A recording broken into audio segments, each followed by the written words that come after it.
କୁହାଯାଏ। ତିନି ଭାଗରେ ବିଭକ୍ତ କରାଯାଇଛି, ଯଥା କଠିନ, ତରଳ, ଗ୍ୟାସୀୟ।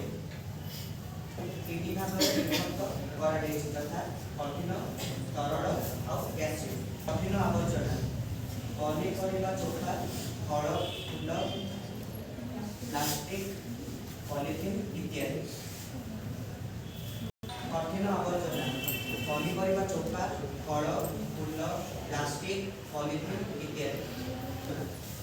नाल और नर्दमार पानी, शिल्पांचल निर्गत दूषित जल। तरल आवर्जना नाल और नर्दमार पानी, शिल्पांचल निर्गत दूषित जल।